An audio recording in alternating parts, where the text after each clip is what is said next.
नन्हा सा कान्हा कितनी देर भाग पाएगा?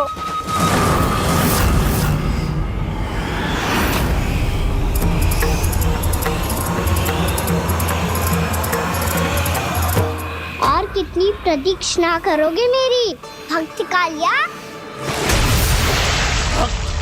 भक्त नहीं, काल हूँ मैं तेरा। जब अहंकार का मुकुट बुद्धि को ढक लेता है तो भक्त अपने भगवान को भी नहीं पहचान पाता।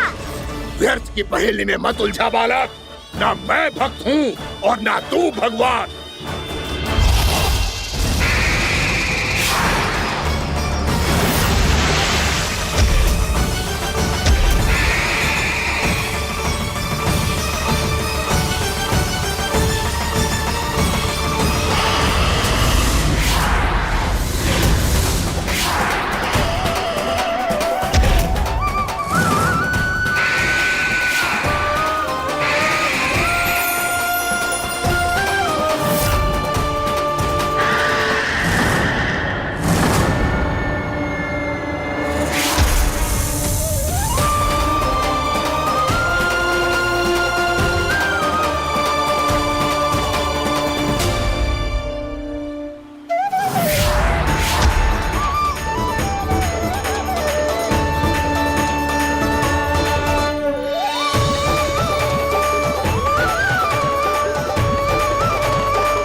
उसे छूकर कालिया नाग का हलाहल जैसा विष भी चरणामृत बन गया है और यमुना जी के जल में फैल चुके विष के प्रभाव को भी नष्ट कर रहा है।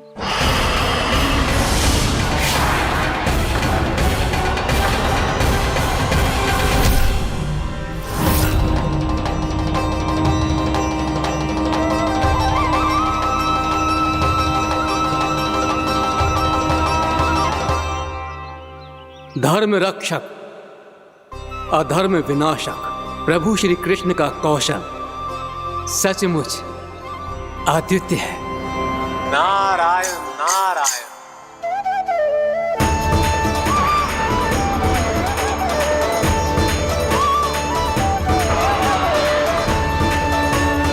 मेरा भाग तुम्हारे भीतर के अहंकार का प्रतीक है कालिया। अब तुम्हारा अहंकार, तुम्हारा अनपान मेरे पाँव के नीचे है और तुम्हारी पूंछ अर्थात तुम्हारे प्राण मेरे हाथ में। अब तुम क्या करोगे भक्त?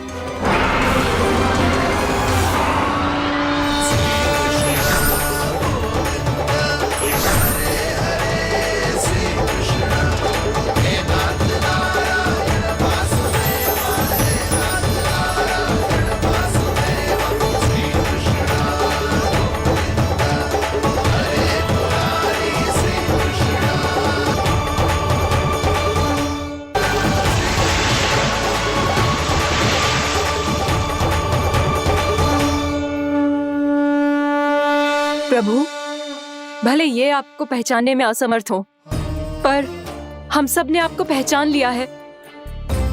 हाँ प्रभु, एक भक्त होने के नाते और एक अर्धांगिनी और माँ होने के नाते मैं आपसे इनके प्राणों की भिक्षा मांगती हूँ। अपनी कृपा दिखाइए और इन्हें क्षमा कर दीजिए। आपके लिए मित्र और शत्रु में कोई अंतर नहीं प्रभु।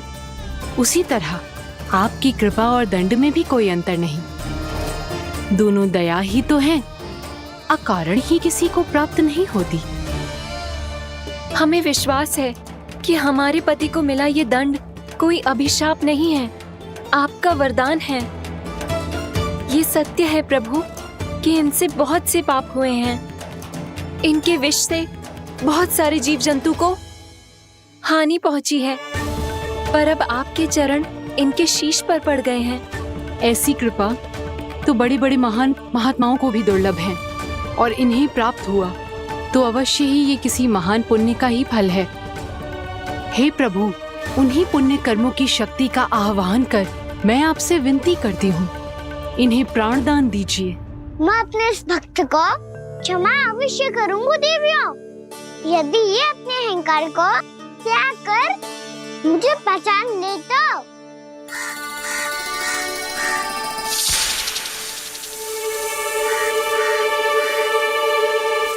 मैं तुम्हें श्राप देता हूँ, जितनी विषैली तुम्हारी जिह्वा है उतने ही विषैले सर्प बन जाओ तुम।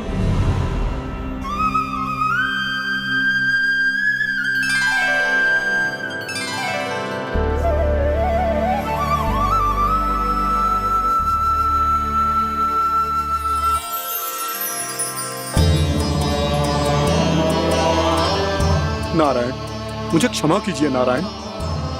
मैं तो आपका परम भक्त था, किंतु मैं आपको पहचान नहीं सका। इसका दंड तो मुझे मिलना ही था, किंतु मैं अब प्रायश्चित करना चाहता हूं। इसके लिए यदि आप मेरे प्राण भी ले लेंगे तो भी मुझे कोई दुख नहीं होगा। मैं अपना जीवन, मृत्यु और अपना अस्तित्व सब कुछ आपको समर्पित करता हूं। मैं तुम्हारे क्रोध के कारण श्राप मिला, जिसे विशाल सर्प के रूप में तुम्हारा जन्म हुआ, और सर्प का तो स्वभाव है विष फैलाना, इसीलिए तुम्हें दंड नहीं दूंगा। मैं सिर्फ सभी अपराधों का पश्चाताप कर लिया, इसीलिए मैं तुम्हें क्षमा करता हूँ कालिया।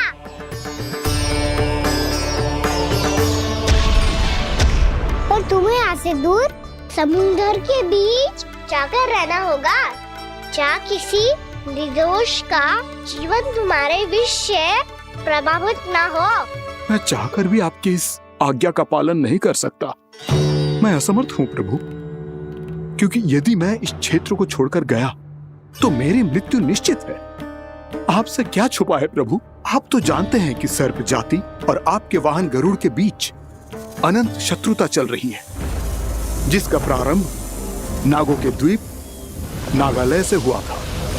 उस द्वीप पर छोटे जीवों को निगल जाने के लिए सर्प थे, और गरुड़ को सर्पों का स्वाद बहुत प्रिय था, इसलिए वो बार बार नागद्वीप जाने लगा था। पर इस कारण पूरी सर्प जाति उससे आतंकित हो गई थी, इसलिए जब भी गरुड़ वहां पहुंचता तो सभी सर्प छिपने लगते। जब गरुड़ को इसका आभास हुआ तो उसे बड़ा क्रोध आया, और वो उत्तेजना में भरकर सर्पों का शिकार करने लगा।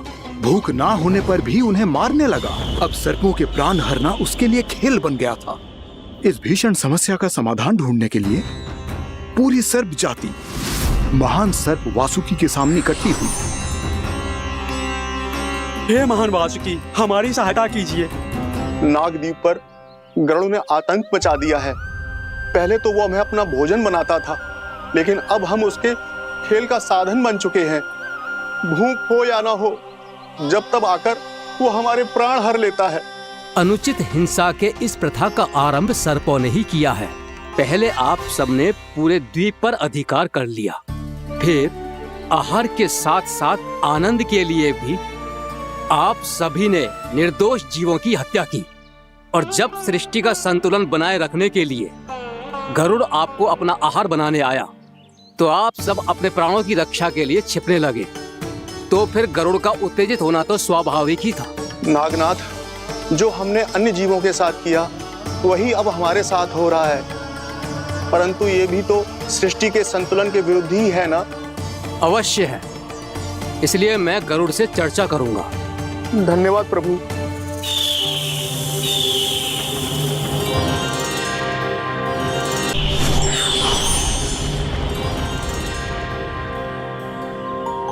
श्री नारायण के वाहन पक्षीराज गरुड़, मैं संपूर्ण सर्प जाति की ओर से आपसे एक निवेदन करने आया हूं। कहिए, क्या कहना चाहते हैं आप? हे पक्षीराज, यदि आप हम पर ऐसे ही आक्रमण करते रहे तो शीघ्र ही हमारी प्रजाति समाप्त हो जाएगी। इसीलिए हमारी आपसे विनती है, यदि आप उचित समझें तो सर्पों के किसी एक घर से हम आपको एक सर्प प्रतिदिन अर्पित करेंगे। आप उसको आहार बनाइए और अन्य सर्पों को जीवित रहने का अधिकार दीजिए। मुझे स्वीकार है। तब से प्रतिदिन किसी एक घर से एक सर्प गरुड़ के भोजन के लिए भेजा जाने लगा। समय के साथ मेरे घर की भी बारी आई, परंतु मैंने एक बहुत बड़ी भूल कर दी। समय आ गया है स्वामी, आज गरुड़ के आहार के लिए इसे चुना गया है। कौन है ये गरुड़ और क्यों दूं मैं इसे कोई भेंट? स्वामी, सभी सर्प राज्यों और गरुड़ के बीच में यही समझौता हुआ है, हमें इसका सम्मान करना ही होगा। मैंने कोई समझौता नहीं किया, मैंने कोई वचन नहीं दिया और ना ही मैं किसी गरुड़ से भयभीत होता हूँ। यदि इस राज्य में किसी को सर्पों को अपना आहार बनाने का अधिकार है तो वो केवल मुझे है। अब से गरुड़ को दी जाने वाली हर भेंट मुझे दी जाएगी, महाविषधारी महान नागराज कालिया को। यह और कुछ नहीं, मेरा अभिमान था प्रभु, और यह मेरे इस जन्म की सबसे बड़ी भूल थी, क्योंकि फिर जब गरुड़ को इस बारे में पता चला तो। कालिया, अभिमान में आकर तूने अपने काल को ललकारा है। जिस कालिया के नाम में ही काल छिपा है, तू उसे ललकारने का दुस्साहस कर रहा है गरुड़। स्वयं को भगवान विष्णु का वाहन कहता है तो वाहन का ही कर्म कर। स्मरण रख, इस धरती के सर्वश्रेष्ठ योद्धाओं के लिए भी मैं मृत्यु का दूत हूँ। विनाश काले विपरीत बुद्धि। तो जैसे मूर्ख सदा इस युक्ति को सार्थक करते आए हैं, अपने विनाश को आमंत्रण किया है, तो अब भोग।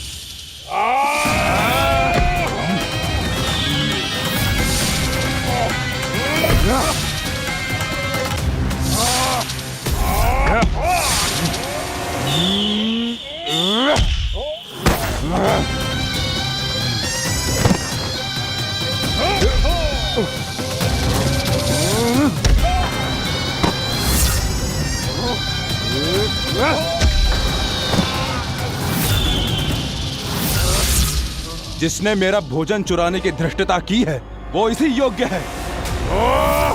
तू मुझे जानता नहीं है गरुड़, मैं महाविषधारी नाग कालिया हूँ। तेरा इतना दुस्साहस कि तूने मुझ पर चरण से प्रहार किया।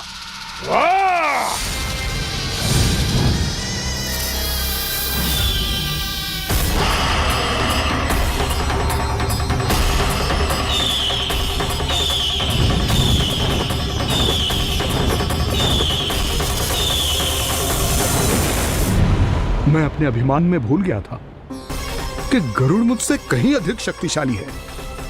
इसलिए अपने प्राणों की रक्षा करने के लिए मैं एक स्थान से दूसरे स्थान भागने लगा। नदियां, पर्वत, यहां तक कि मैंने सागर भी लांघ डाला, पर मैं जहां भी जाता गरुड़ के रूप में मेरा काल वहीं आ जाता। इसीलिए मृत्यु की आशंका से भयभीत होकर मैं अपने बड़े भाई मां कद्रू के प्रथम पुत्र अनंत शेषनाग से राय लेने चला गया। भैया, मैं यहां आपसे आपकी सहायता लेने आया हूं। मेरी एक छोटी सी भूल के कारण यह गरुड़ मेरा पीछा कर रहा है, मुझे हर समय हर स्थान पे ढूंढते रहता है। यदि उसने मुझे ढूंढ लिया तो वो निश्चित ही मेरे प्राण ले लेगा। मुझे कोई ऐसा स्थान बताइए जहां मैं अपनी पत्नी और अपनी संतानों के साथ शांति से रह सकूं। तुम यमुना नदी के किनारे वृंदावन क्षेत्र में जाके वास करो कालिया। गरुड़ वहां प्रवेश नहीं कर सकता, क्योंकि उसे ऋषि सोबरी का श्राप मिला हुआ है।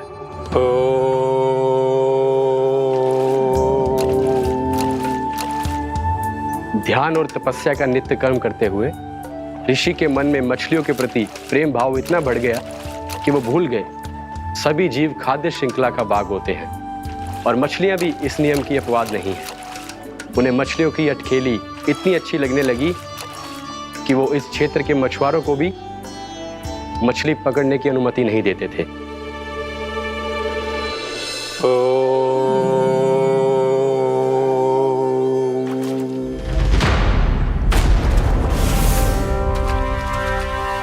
उस दिन वो उस पक्षी को नहीं रोक पाए, पर तब से सावधान रहने लगे।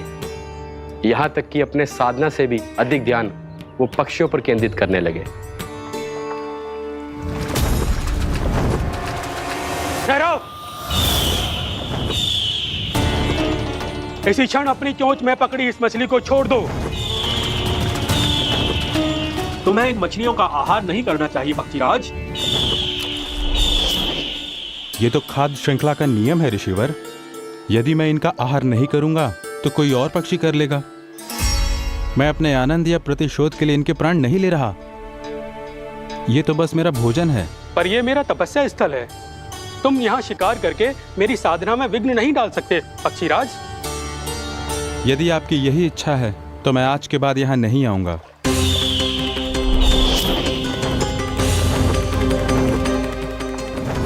पर आज ये मछली मेरे आहार के रूप में पकड़ी जा चुकी है। मैं वचन देता हूँ ऋषिवर, इस स्थान पर यह मेरा अंतिम शिकार होगा।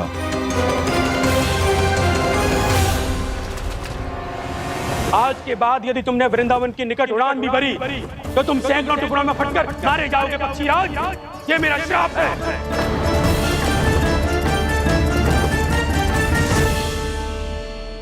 और इसीलिए भैया शेषनाग के सुझाव के अनुसार मैं यहां आ गया। पर अब यदि मैं कहीं और जाऊंगा तो मेरे प्राण नहीं बचेंगे प्रभु। डिस्टेंट रहो कालिया। अब से गरुड़ तुम्हें कोई हानि नहीं पहुंचाएगा। अब तुम्हारे फनों पर मेरी पक्षिंग बन गए कालिया। इसीलिए अब से तुम्हें गरुड़ से कोई भय नहीं होगा। निश्चिंत होकर अपने परिवार के साथ गहरे समुद्र में चले जाओ और सुख से शांति से निवास करो। पर ध्यान रहे निर्दोष जीवों को हानि ना पहुंचे। आपने मुझे जीवन दान दे दिया प्रभु। इस उपकार से मैं कृतज्ञ हूँ प्रभु। आदेश दीजिए, मैं आपकी सेवा कैसे करूं? तुम्हारे जल क्षेत्र से 1 कोटि कमल पुष्पों को लेने की अनुमति दे दो कालिया। यह मेरी सेवा होगी प्रभु। ये तो मेरा सौभाग्य होगा।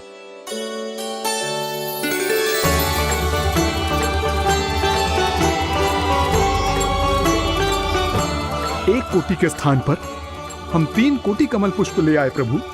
मैं तुम्हारी सेवा भाव से प्रसन्न हुआ कालिया। रमनाक द्वीप पर चले जाओ ताकि तुम्हारे कारण फिर कभी किसी निर्दोष जीव को हानि ना पहुंचे और न ही तुम्हारा विष मेरे प्रिय यमुना नदी के जल को दूषित कर पाए। मैं तुम्हें आशीर्वाद देता हूँ। आज यहाँ मेरे द्वारा तुम्हें दिए गए इस आदेश का स्मरण जो भी भक्त करेगा और प्रातः काल और संध्या काल में इसका उच्चारण करेगा, उसे फिर कभी किसी संकट से कोई भय नहीं होगा। ये स्थान अब से काला कुंड के नाम से जाना जाएगा। यहाँ पर स्नान करने वाला और देवताओं को इस क्षेत्र से जल का अर्घ्य देकर प्रसन्न करने वाला भक्त यदि मेरा स्मरण करके पास रखेगा तो वो अपने सभी पापों से शीघ्र ही मुक्त हो जाएगा।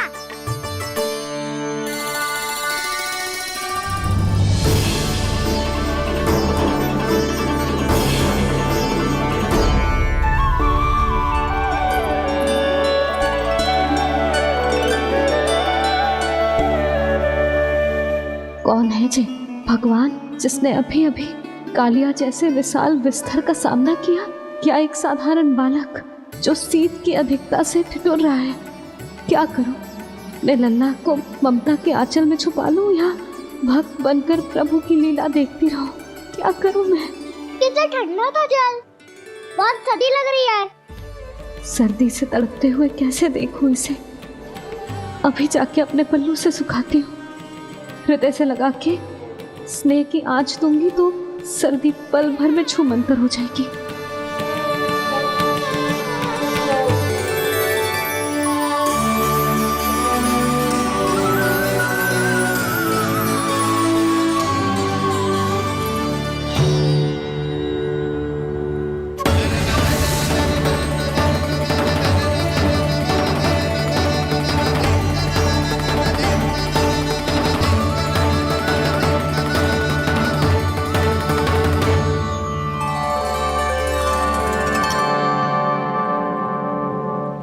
मेरी आवश्यकता ना है इसे।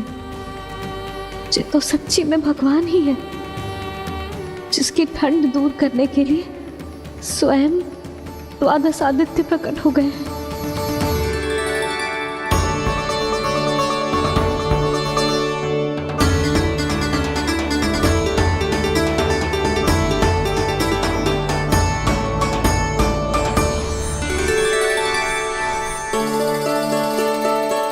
ये क्या किया आपने?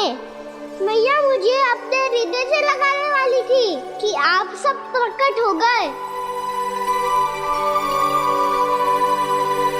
क्षमा कीजिए प्रभु, पर आपको भीगा हुआ देखकर, ठंड से ठिठुरता हुआ देखकर हमसे रहा नहीं गया। हम अपने वश में नहीं थे प्रभु। भक्ति से भावुक होकर हम प्रकट होने पर विवश हो गए थे। हमारी किरणें जैसे स्वयं ही फूट पड़ी और दौड़ पड़ी आपको सुखाने के लिए। मैं आपका प्रेम, आपकी भक्ति समझता हूं आदित्यगण, और इसीलिए इस समय मैं जहां खड़ा हूं, इस स्थान को द्वादश आदित्य टीला के नाम से जाना जाएगा। द्वादश आदित्य टीला के नाम से जाना जाएगा। हम धन्य हो गए प्रभु। और कहाँ जा रहा है? जो गड़बड़ किया है उसे सुधारिए तो सही। प्रभु आज्ञा दीजिए। अपना दाब इतना अधिक बढ़ा दीजिए कि मुझे स्वेद आने लगे, ताकि मैया मुझे स्वेद में गीला देख के और भूल जाए कि मैं ही भगवान हूँ, और मैया मुझे अपनी गोद में उठा के ले जाए।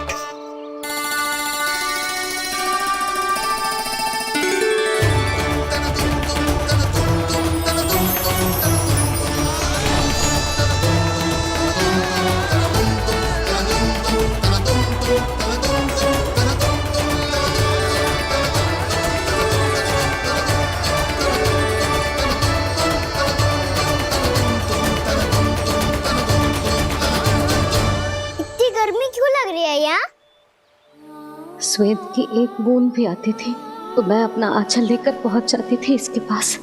जानती ही नहीं थी कि चेतु स्वयं वायुदेव को आदेश दे सकते हैं कि वो बहने लगे और उसका सारा स्वेद सुखा दे। वायुदेव की आवश्यकता नहीं है मैया, मुझे आप ही चाहिए। लगता है जिस बात का भय था वही सत्य होने लगी है। भैया मेरे भगवान रूप को भूल नहीं पाएगी, और अब मेरे लिए उनके सत्य छुपा कर रख पाना कठिन हो जाएगा। कृष्णा कृष्णा हरे कृष्णा कृष्णा कृष्णा मुरली मनोहर कृष्णा गोपाला गोविंदा हे दामोदरा।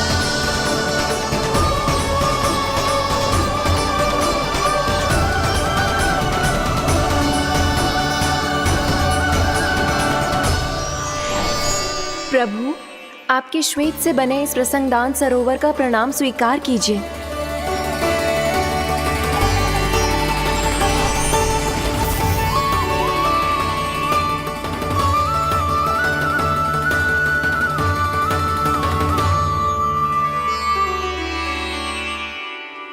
ओहो, इस चमत्कार को देखकर भैया को और भी अधिक विश्वास हो जाएगा कि मैं भगवान ही हूँ।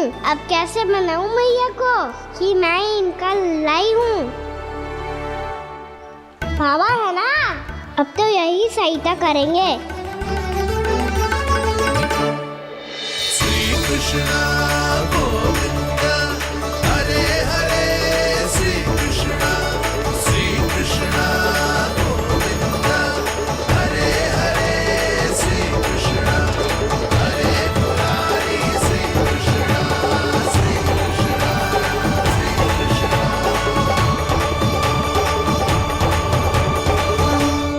ओए कोटि ना, मैंने तो 3 कोटि कमल पुष्पों का प्रबंध कर दिया है और चिंता करने की आवश्यकता ना है। 1 कोटि कमल के स्थान पर 3 कोटि कमल पुष्प मिल गए हैं। हाँ कान्हा, मैं उचित संदेश के साथ ये सारे पुष्प उस कंस के पास भिजवाता हूँ। महाप्रक्रमी कान्हा की जय, वृंदावन रक्षक कान्हा की जय, महाप्रक्रमी कान्हा की जय। भानु जी नंदराज, बाकी गांव वालों को लेकर ये सारे पुष्प इकट्ठा करो और कंस के दरबार में पहुंचाओ। जी।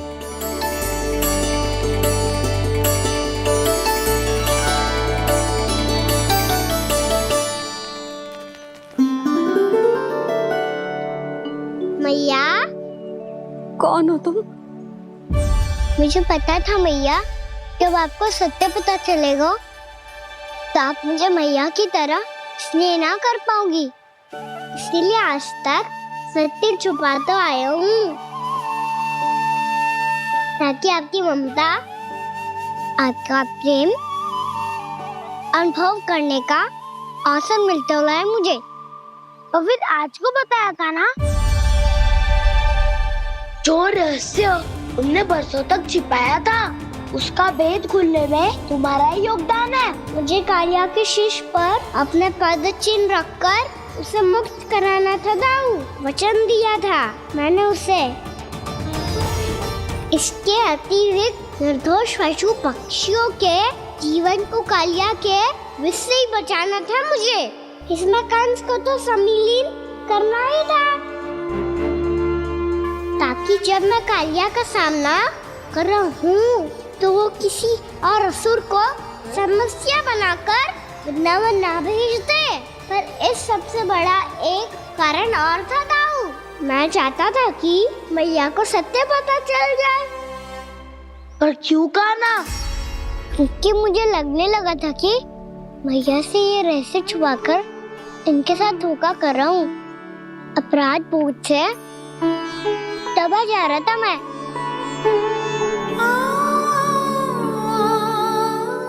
जो सत्य आपको, बाबा को, सभी को पता है, यहाँ तक कि मेरे सखा भी जानते हैं, वो सत्य मैंने मैया से छिपाया केवल इसी लोक में कि मुझे इनकी ममता प्राप्त होती रहे। पर ऐसा करके मैं अपने से निस्वार्थ प्रेम करने वाली मैया को धोखा दे रहा था। आप ही बताओ दाऊ, जो इस संसार में मुझसे सबसे अधिक भरोसा करता है, उसी के साथ छल कैसे कर सकता हूँ मैं? हाँ, मैं नारायण का अवतार हूँ, पर अपनी मैया का छोटा सा लल्ला भी तो हूँ।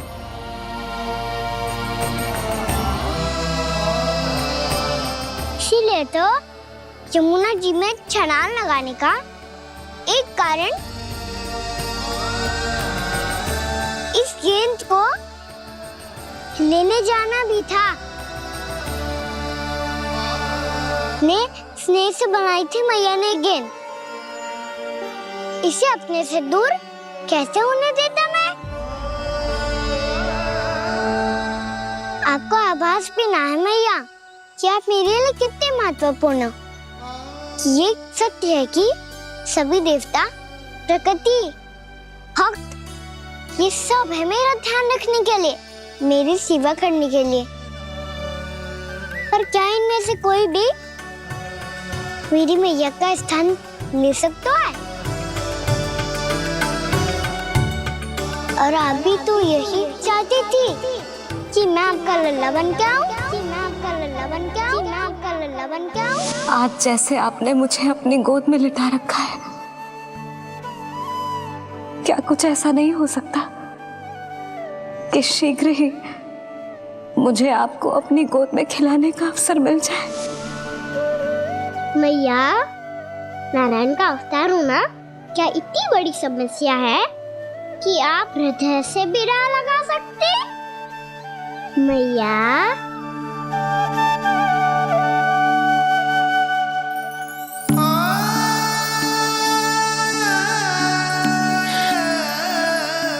मेरा कान्हा, मेरा लल्ला।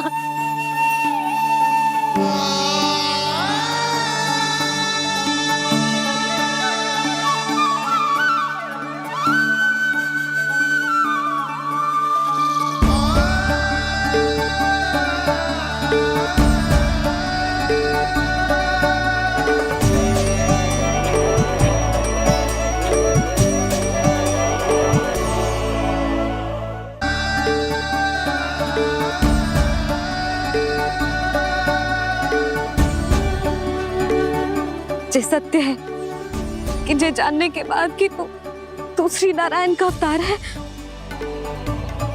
मैं तुझे भगवान की तरह ही देख पाऊंगी। पर मेरे हृदय की जो ममता है ना, वो भक्त से कहीं अधिक है लल्ला। फिर चाहे तू साधारण बालक हो या श्री नारायण का अवतार, तू सदैव ही मेरा लल्ला है, मेरा लल्ला था और सदैव ही रहेगा। यशोमती मैया का नंद लाला, यशोमती मैया का नंद लाला। यशोमती मैया के नंद लाला, यशोमती मैया के नंद लाला, यशोमती मैया के नंद लाला, यशोमती मैया के नंद लाला।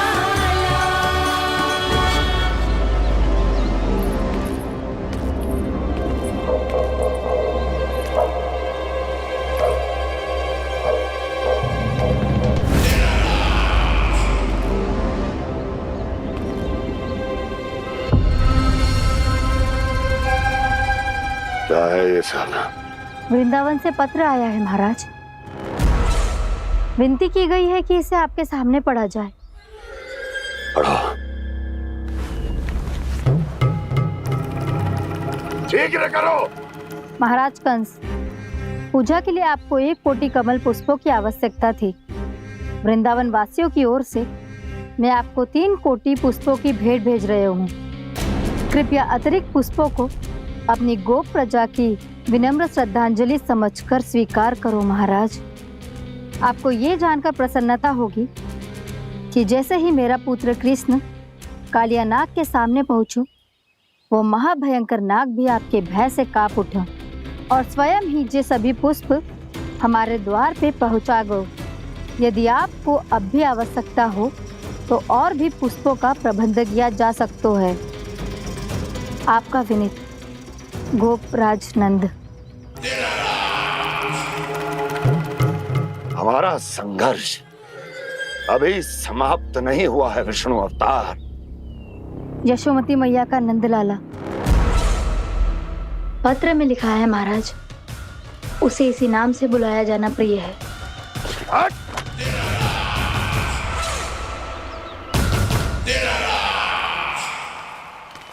जैसे आपने कही वैसे ही करो। हमने कंस के राजभवन को पुष्प से भर दियो है। मुझे तो ऐसा लग रही है इतने पुष्प देख के कंस को चक्कर आ जाएंगे।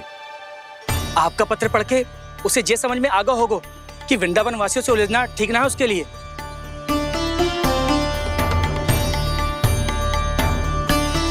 वैसे ही हमारे श्री कृष्ण हमारी रक्षा करने के लिए है ना।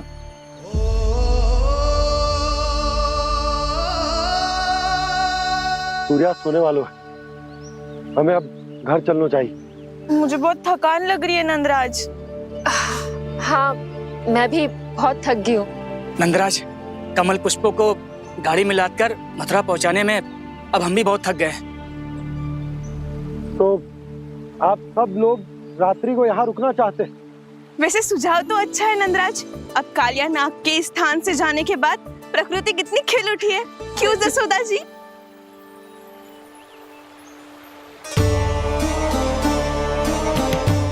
सब सामान्य है, जे जान के भी कि कान्हा भगवान नारायण का अवतार है, किसी को कोई अंतर ही ना पड़ रहा है। तो फिर मेरा मन क्यों अटको है अभी तक? क्यों बार बार मैं इस दुविधा में पड़ जाती हूँ कि कान्हा को एक भक्त के जैसे देखूं या मैया के जैसे? ऐसा इसीलिए है मैया, क्योंकि ना तो आपकी भक्ति में कोई कमी है और ना ही ममता में। तो फिर ठीक है, आज हम यहीं रात बिताएंगे। सब लोग विश्राम करिए। जय हुइनाबाद। रात वन में भयभीत क्यों हो रहे हो बसंता? श्री नारायण का अवतार कान्हा है ना हमारे साथ।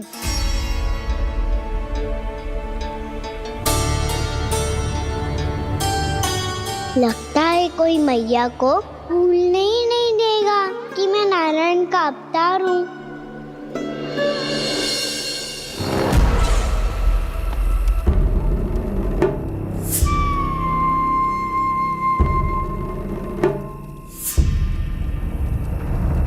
तुम्हें पूर्ण विश्वास है ना गुप्तचर?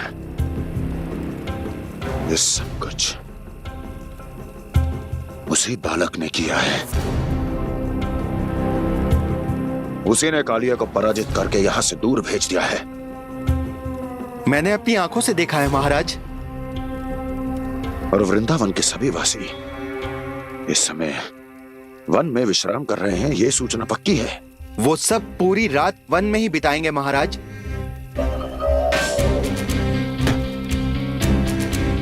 मेरी रातों की नींद छीनकर वो वन में आनंद कर रहे हैं।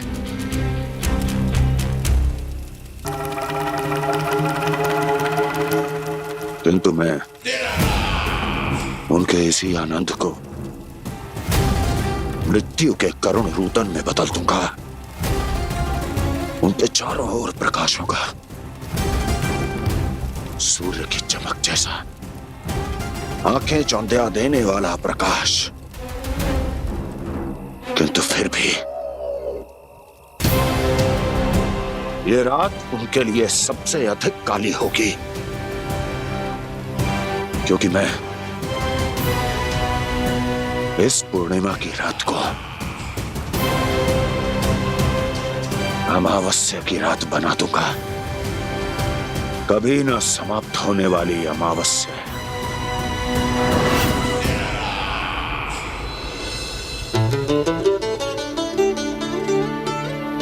भाभी देखो, वन देवी प्रसाद के लिए जे केले लाई हूँ मैं। हाँ दिखा तो, इसमें से पक्के केले कान्हा के लिए चुन लेती हूँ। पर वो तो नारायण का अवतार है, उसके लिए फल कैसे चुनूं मैं? जो उसके हाथ में आएगा अपने आप ही मीठा हो जाएगा। भाभी क्या होगा? रुक क्यों गई? कछू ना दिखा।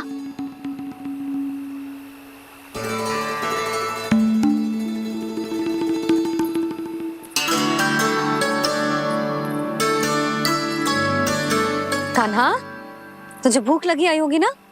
भैया खिलाओ ना। अच्छा।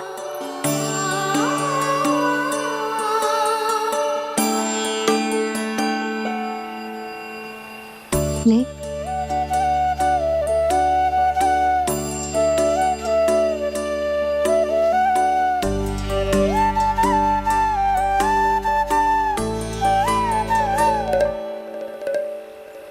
भैया के व्यवहार में बदलाव आ रहा है।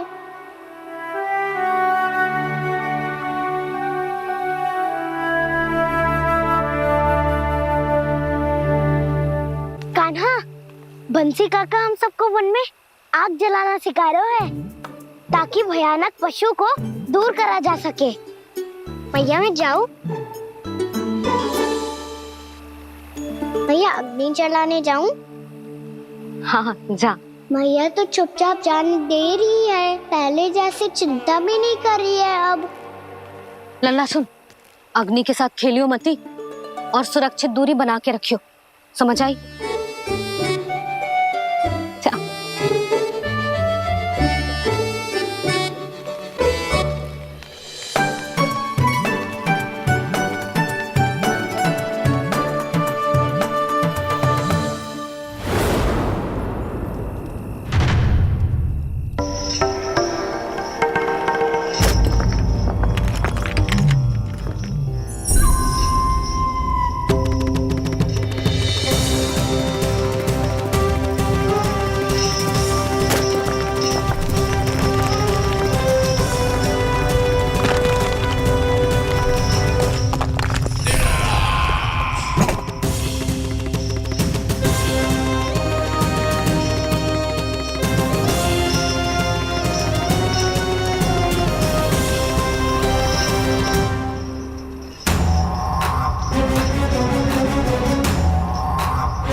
स्वयं को प्रकट करो दावानल।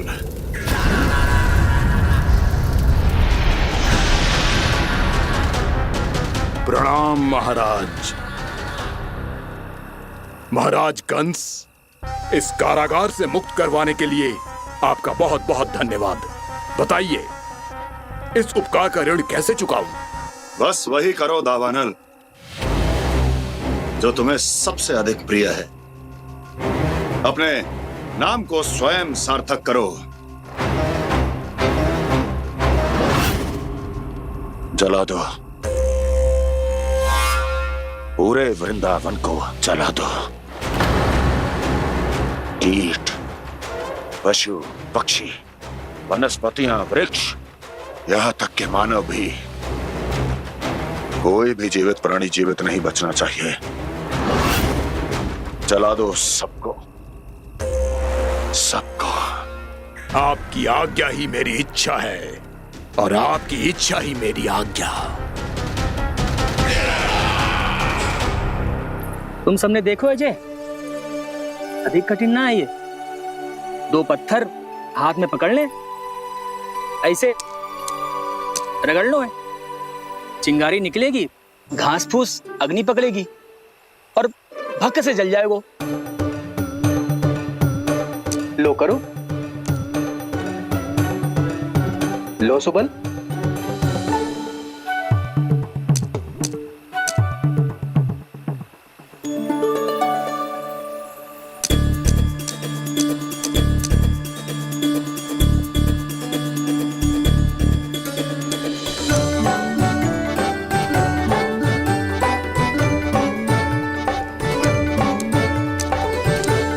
ले कान्हा, तू भी प्रयास करके देख ले। पर जितना सरल जय कह रहे थे उतना सरल ना है अग्नि जलाना।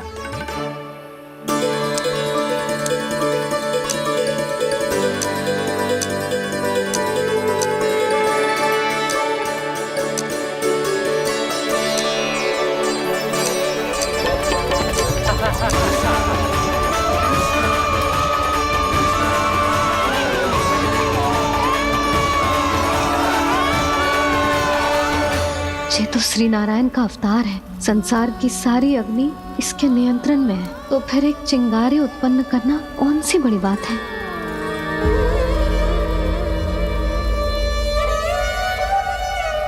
ऐसे तो मैया मुझे धीरे धीरे अपना लल्ला मारना ही भूल जाएगी। ये उचित नहीं है। अब मुझे ही कुछ करना होगा।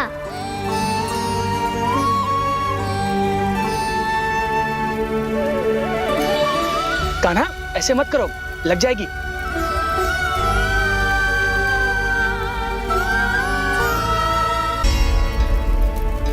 कान्हा, संभाल के, ध्यान कहाँ है तेरो? कालिया नाग का हलाहल जैसा विष जिसका कछु न बिगाड़ पाई, जिस साधारण सी अग्नि उसे हानि कैसे पहुंचा पाएगी। मेरी ममता बार बार चिंता करने पे विवश कर देती है मुझे। भूल जाती हूँ मैं कि ये तो श्री नारायण का अवतार है। यही तो मैं चाहता हूँ मैया।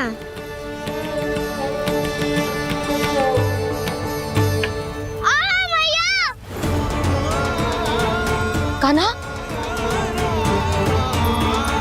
कान्हा, देखा देखा, कहाँ लगी?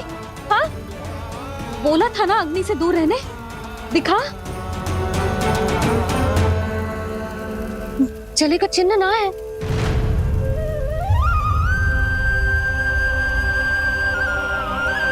मेरे साथ खेल खेल रहा है जे। इससे पता है कि इसकी पुकार सुनते ही मैया ऐसे ही दौड़ी चली आएगी। नीचे नटखटपना बंद कर कान्हा।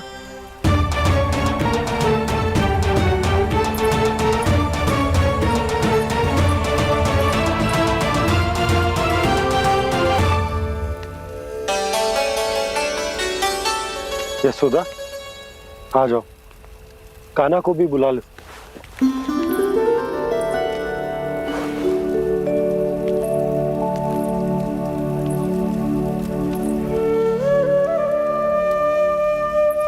आपको तो पहले से पता था ना कान्हा के बारे में? हाँ, वो यशोदा, कान्हा ने मुझसे वचन लिया। ना ना, मैं आपको ताना ना दे रही। मैं तो बस ये सोच रही थी कि आप अपने आप को कैसे समझा पाते हो, ये जानते हुए भी कि वो श्री नारायण का अवतार है? आप उसके साथ सामान्य व्यवहार कैसे कर पाते हो? क्योंकि मैं भी अपने लल्ला के साथ सामान्य व्यवहार ही करना चाहती हूँ, उसे वैसे ही देखना चाहती हूँ, उसके साथ लाड करना चाहती हूँ, उसे डांटना चाहती हूँ, फटकारना चाहती हूँ, पर मुझे बार बार उसमें मेरे प्रभु दिखने लगते हैं। मेरे साथ भी ऐसा ही होता है यशोदा, पर जब मैं ये स्वीकार कर लेता हूँ कि जो हमारा लल्ला है, तो मैं भूल जाता हूँ कि जय श्री नारायण का अवतार भी। उसके बाद सांसारिक माया मुझे अपने अंदर जकड़ लेती है। यशोदा, तुम्हारे साथ भी कछु ऐसा ही होगा। संसार की मोह माया तुम्हें खुद में जकड़ लेगी और तुम जब भूल जाओगी कि वो भगवान का अवतार। और सच्ची कहूं तो भैया की ममता के आगे कोई भी माया ना टिक सकती। सबसे बड़ी होती है एक मैया की ममता। पर भक्ति का भाव भी कम प्रबल ना हो तो है जी। मेरे हृदय में ममता और भक्ति के बीच युद्ध चल रहा है। मुझे ना पता कौन सा भाव जीतेगा और कौन सा हारेगा। इसका अर्थ है कि मुझे कुछ भी ऐसा करने से स्वयं को रोकना होगा जिससे मैया के मन में भक्ति का भाव प्रबल होकर हिंसा से जीत जाए। तो फिर ध्यान रखना कान्हा, अब सबके सामने कोई लीला मत कर देना तुम।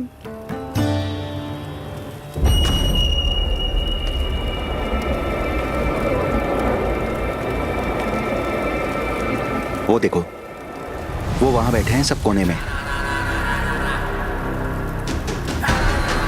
किसी भी कोने में क्यों ना छिपा हो, आज तो जलेगा पूरा वृंदावन ही। मुझे फैला दो यहाँ और फिर जाओ महाराज कंस को सूचना दो कि उनका कार्य हो गया है।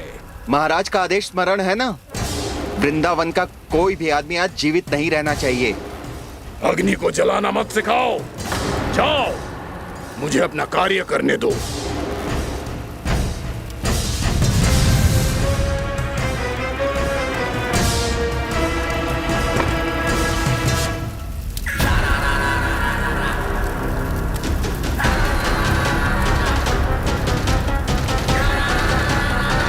नारायण नारायण हरे हरे, श्रीमन्नारायण नारायण हरे हरे, भजमन नारायण नारायण हरे हरे।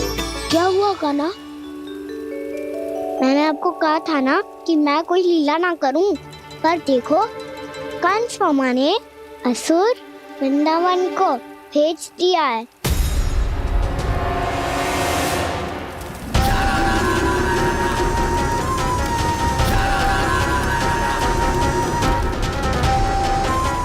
दावानल अर्थात पंचअग्नि। अब क्या करोगे तुम? वही जो मेरे दाव क्या सबके सामने ही ऐसा कछु ना करूंगा जो लीला लगे, पर सबकी दृष्टि से छुपकर तो कछु करना होगा दाव। इससे पहले कि ये दावानल पूरे वृंदावन को लील जाए। पर कान्हा करने क्या वालों है?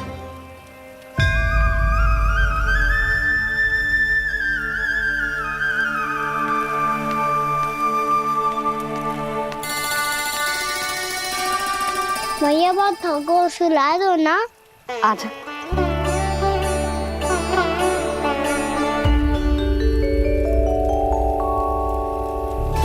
लोरी गाओ ना मैया।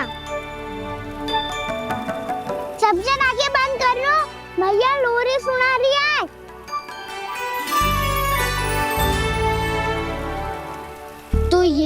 तुम्हारी योजना।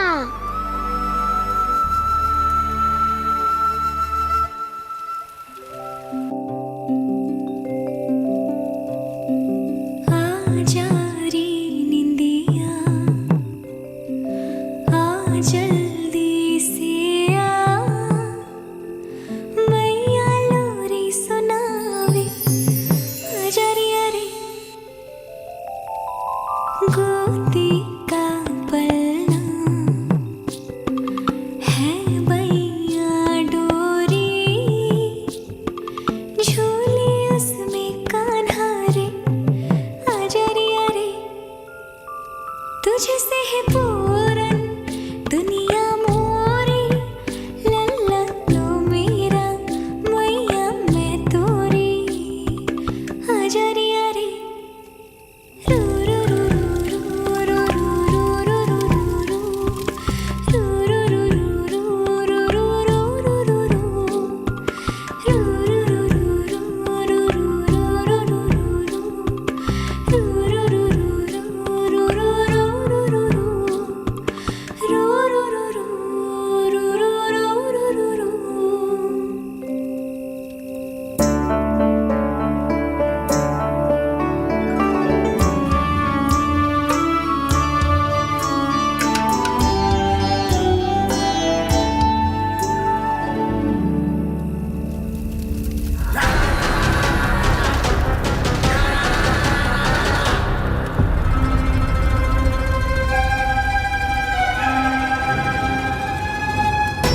प्रभु शीघ्र ही कुछ कीजिए, अन्यथा पूरा वन ही जल जाएगा। मेरी सहायता कीजिए प्रभु।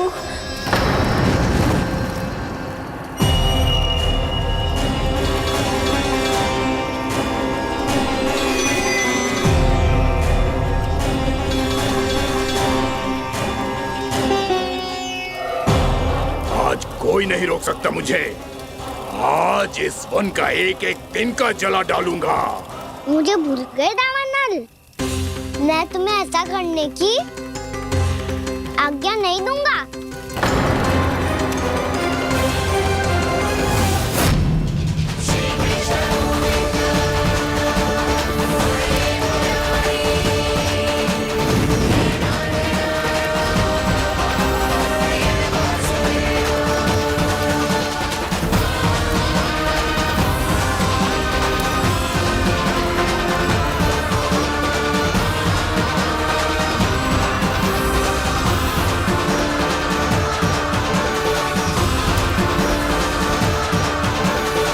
मैया की नींद में व्यवधान पहुंच रहा है, मुझे शीघ्रता करनी होगी।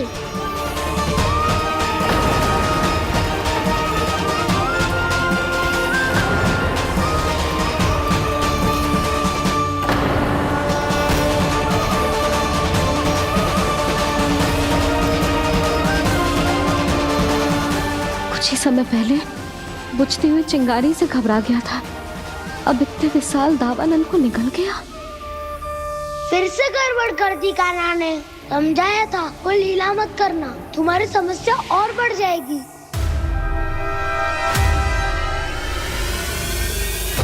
अब क्या करूं दाऊ?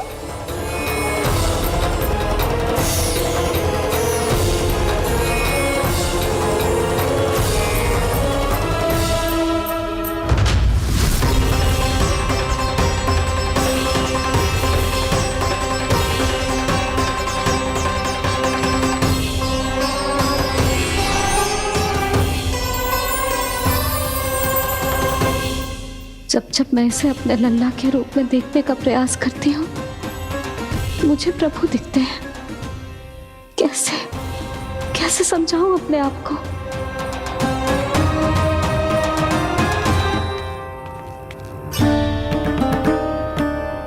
मैया मुझे पता है आपने कहा था अग्नि के साथ मत ही खेलना, पर अग्नि फैल रही थी।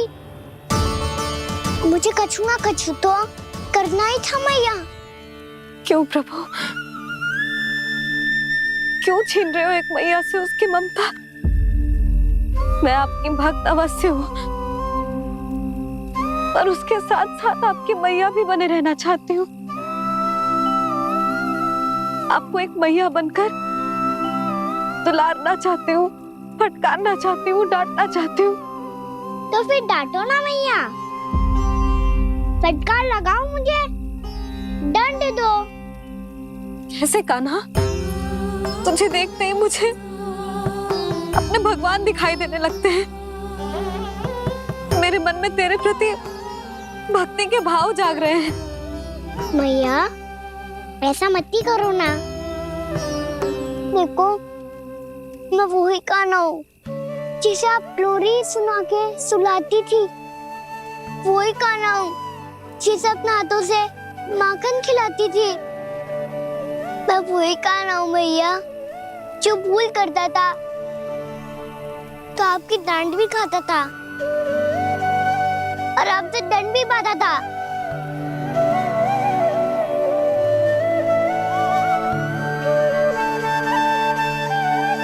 मैया एक बार मेरी ओर देखो तो सही।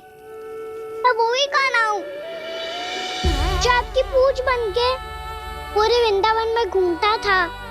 जैसे चलना बोलना सब सिखाया आपने। पहले मेरा सत्य जाने भी ना आप मुझे अपने लल्ला की तरह व्यवहार करती थी। अब मेरा सत्य जानने के बाद भी अपने लल्ला की तरह ही मुझे अपनाना होगा, क्योंकि मैं तो वही हूँ, आपका कान्हा।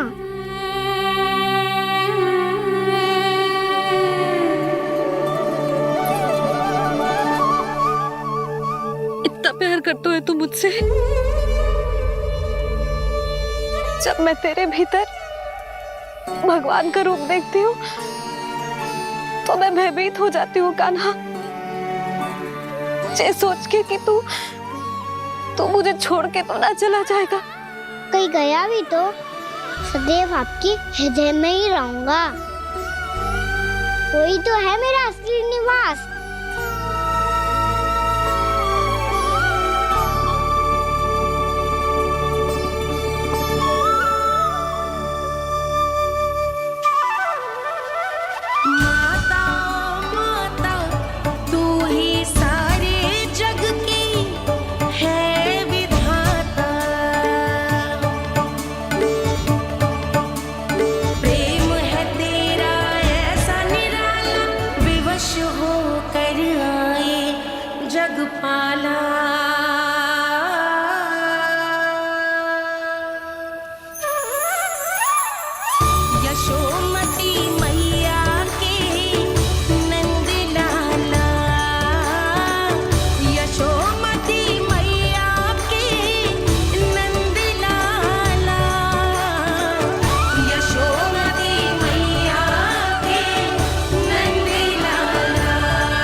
लल्ला शीघ्रता कर, घर पहुंचकर झाड़ बुहारी भी करनी है।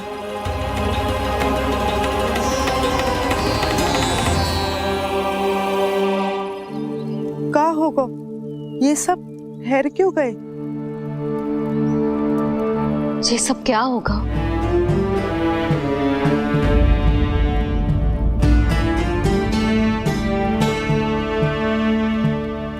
कल ही तो हम इस क्षेत्र की सुंदरता की प्रशंसा कर रहे थे ना, और आज कछु बचो है तो बस चिंगारियां, भस्म का ढेर और विनाश का दृश्य।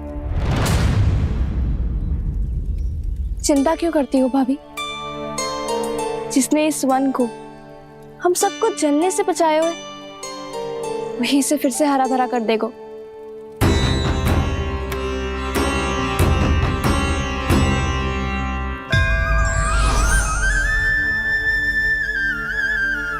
नंदराज, इस समय घर जाना सुरक्षित होगो?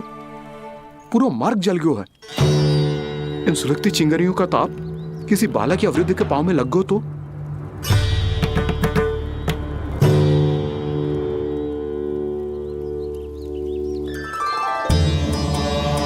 चिंता की कोई बात नहीं है बाबा, हम सब महर्षि गर्ग के आश्रम में जा सकते हैं। वहाँ सारी व्यवस्था हो जाएगी, कोई यहाँ से देख दूर भी नहीं है।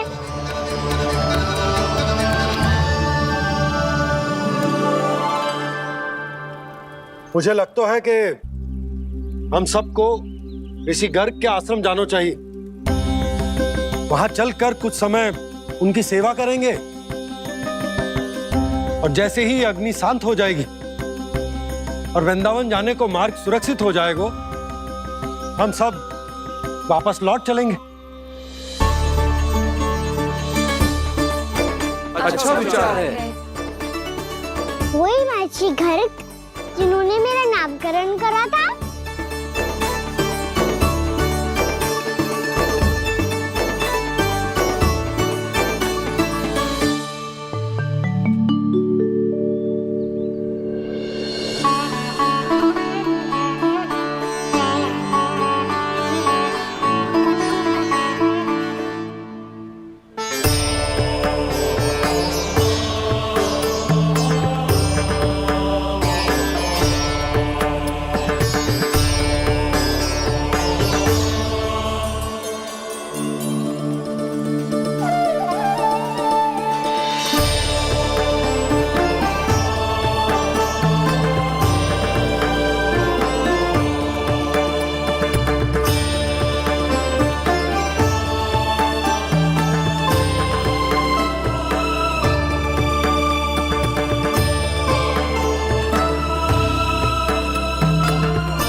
आज से तुम्हें सारा संसार जिस नाम से पहचानेगा वो नाम है कृष्ण। कृष्ण वो नाम है कृष्ण। कृष्ण वो नाम है कृष्ण। कृष्ण।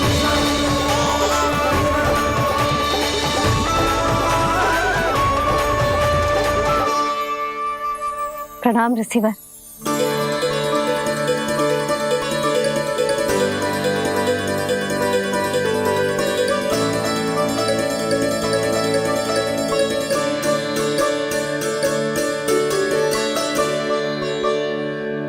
ऋषिवर, आपका स्वास्थ्य ठीक तो है ना? महर्षि को संभालो कान्हा, नहीं तो ये साष्टांग प्रणाम कर देंगे तुम्हें। और तब छोटी बा को तुम्हारे भगवान होने की स्मृति फिर से आ जाएगी।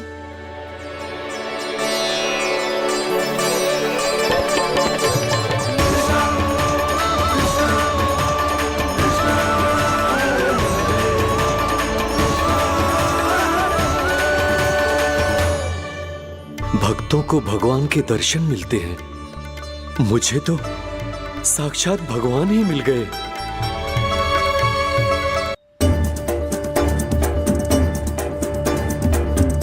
इस समय मैं भगवान नहीं, बस आपका शिष्य हूँ ऋषिवर। स्मरण रखिए, भगवान अपने भक्त के घर नहीं आए।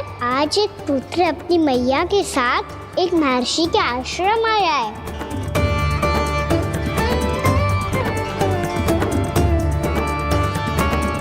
देखो तू इसे, ऐसे हृदय से लग रहा है जैसे कितने अच्छे से जानता हूँ।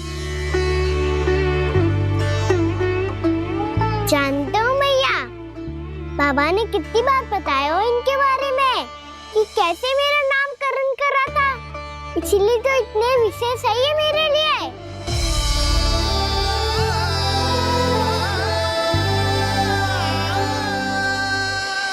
अच्छा ही है कि यशोदा जी भूल रही है कि इसका लल्ला स्वयं श्री नारायण का अवतार है। आप सभी का यहाँ आना बहुत ही प्रसन्नता की बात है। आप आए हैं अपनी इच्छा से, परंतु मेरी इच्छा के बिना जा नहीं पाएंगे। आपके साथ समय बिताने हैं महर्षि, इतनी शीघ्र यहाँ से जाएंगे भी ना?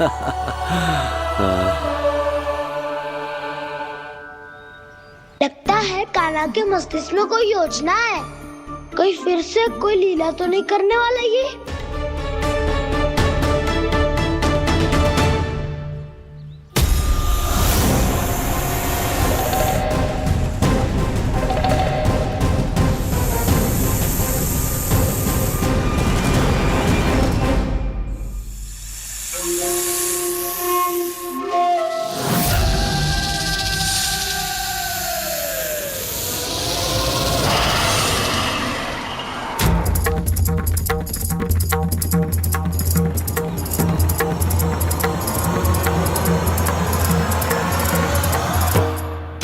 क्या बात है कान्हा?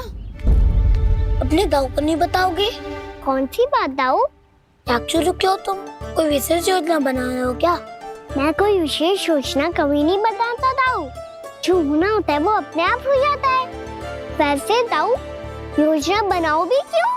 आज कुछ विशेष थोड़ी ना है।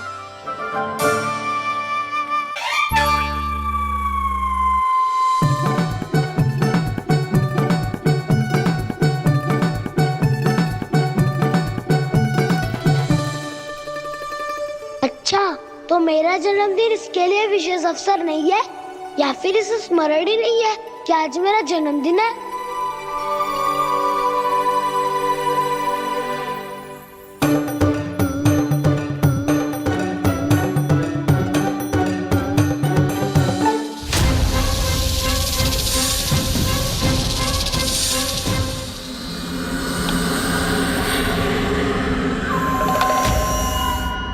ओहो कान्हा, कितनी दूर फेंक दी?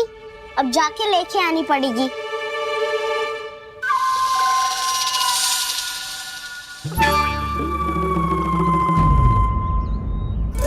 बलराम,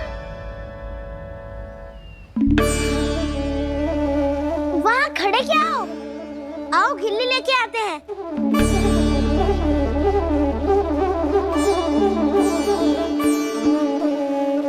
चलो भी।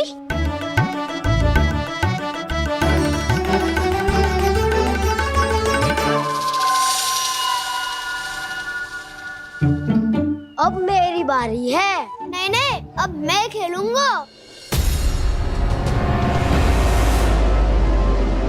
क्या हुआ दाऊ, क्या देख रही हो? ऐसा लगा कि जैसे कोई था यहाँ। वरना दाऊ कोई ना कोई तो जीव जंतु होगा ही। छोड़ो ना, अब आपकी बारी। मार गिल्ली बर लगा के। हाँ हाँ, बलराम को खेलने दो, अभी अभी आया ना।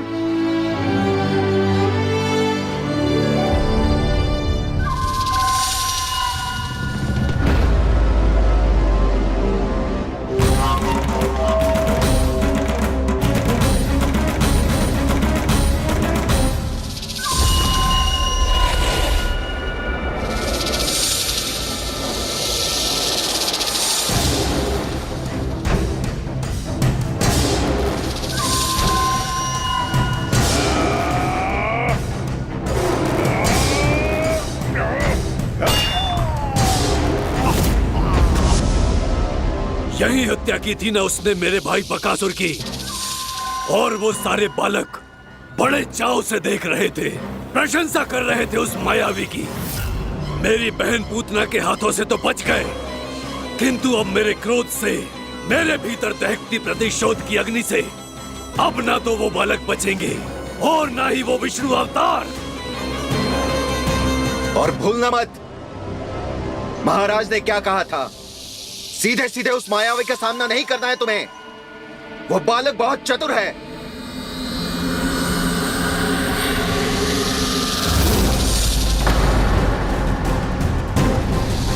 पर है तो एक बालक ही, और एक नन्हा सा बालक क्या हानि पहुंचाएगा मुझ जैसे महाविशाल महाशक्तिशाली अघासुर को।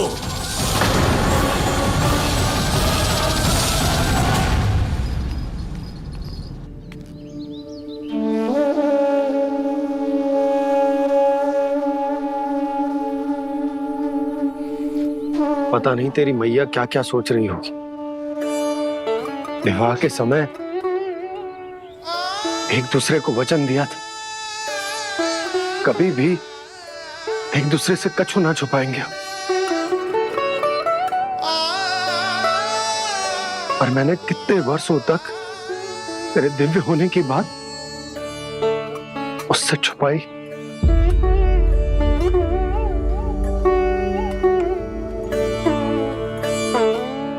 कान्हा, तुमने ही तो कही थी कि मैं तुम्हारा सत्य तुम्हारी मैया को ना बताऊं। फिर तुमने स्वयं ही उन्हें अपने सत्य के बारे में क्यों बताया?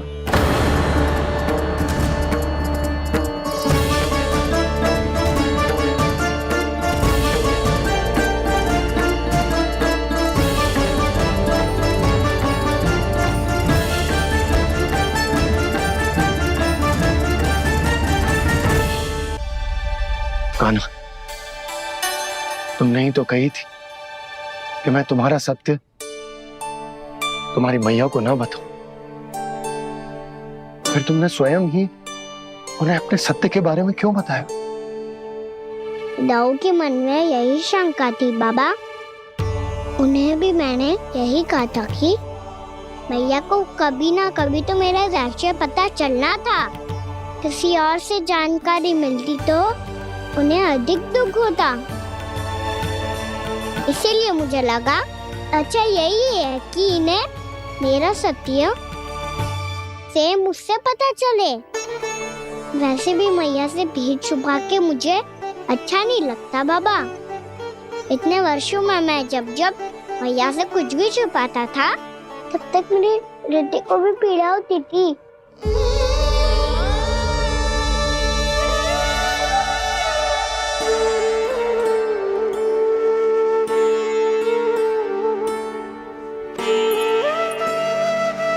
मैं समझ सकता हूँ कान्हा।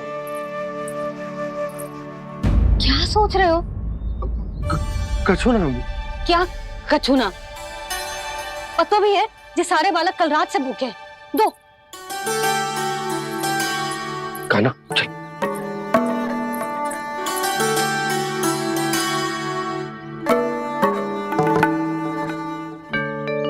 लगता है सब ठीक है।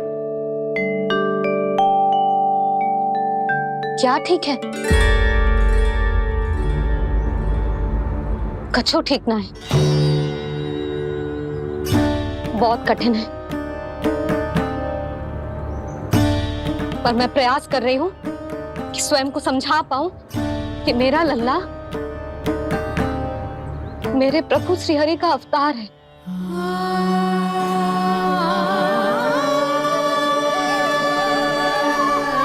ठहर, तू कहां जा रहा है बिना बताए? पूरे संसार के लिए तू दिव्य होगो, मेरे लिए तू केवल मेरा लल्ला है। समझ आई? अब आके कछु खा ले। आ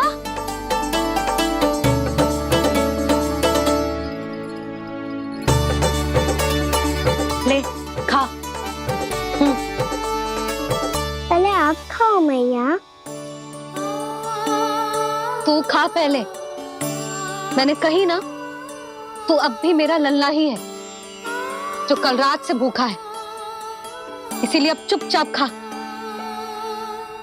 और जे मत ही सोचियो कि मैया को सत्य का पता चल गया है तो कछु कहेगी ना। तेरी मैया हूं कान्हा, कस के डांटूंगी और आवश्यकता पड़ी ना तो डांटूंगी भी और दंड भी दूंगी। और फिर भी बात ना मानी तो स्मरण है ना ओखल? देख, यहां भी है।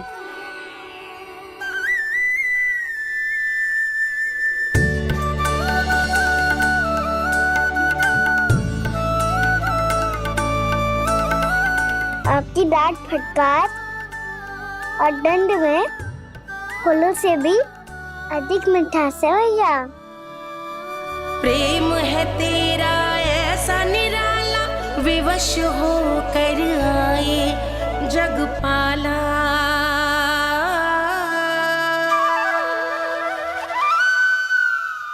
छोटी सी अनुमति चाहिए। फिर से वन जाना है? फिर से कोई लीला करनी है क्या? हाँ वो। बस बस, अधिक बहाने बनाने की आवश्यकता ना है। ठीक है, चला जा, पर वन के अधिक भीतर ना जाना, समझ आई?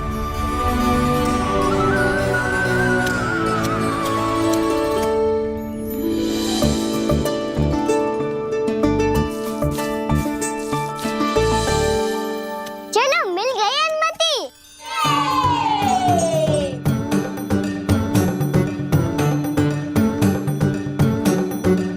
राहु, आप ना चलोगे हमारे साथ खेलने? नहीं, तुम जाओ, मुझे पौधा लगाना है। पर क्यों राहु? क्योंकि माँ ने कहा है आज मेरा कहा है कि पौधे लगाने से फल मिलते हैं। पर पौधा तो लगो, फल ना है। इतने शीघ्र फल नहीं आते खाना, कम से कम 1 वर्ष प्रतीक्षा करनी पड़ती है। तो 1 वर्ष के बाद इसी पौधे के नीचे बैठ के फल खाएंगे। आज के विशेष दिन को स्मरण रखना सिखाओ। सब स्मरण रखना, बस अपने दाऊ का जन्मदिन ही भूल जाना तुम। वैसे आज के दिन की एक और विशेष बात है। आज माँ को बनाने की आवश्यकता भी ना पड़ी, उसके बिना ही वन जाने की अनुमति मिल गई। जय हुई ना बात। अब चलो।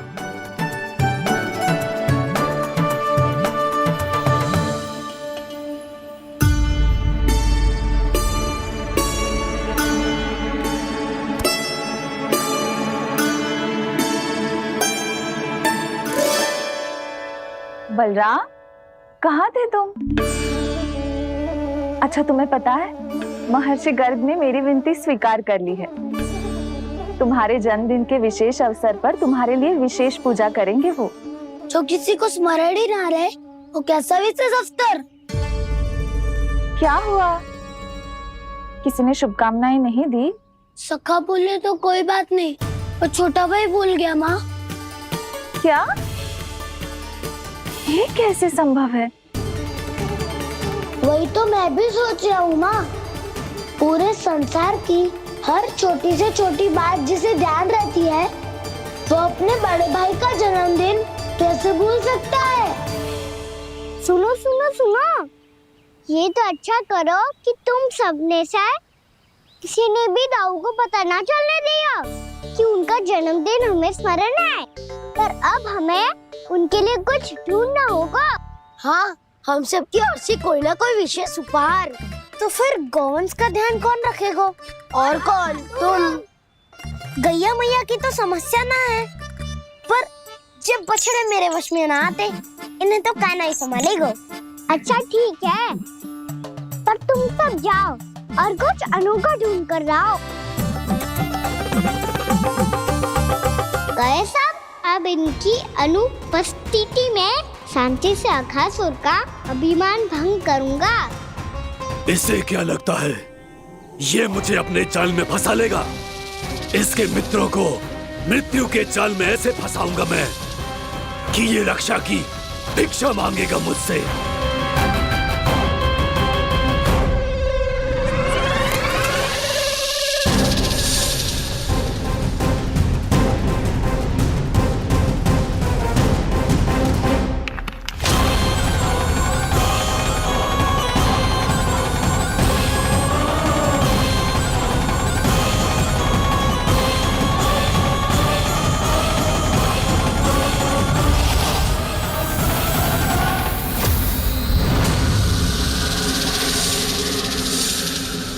क्या ले चलूं बलराम के लिए जो हो बहुत विशेष?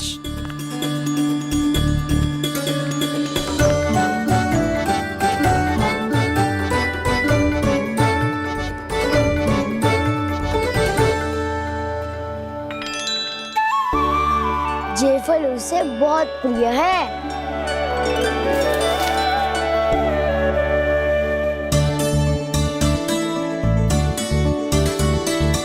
पत्थरी के रत्न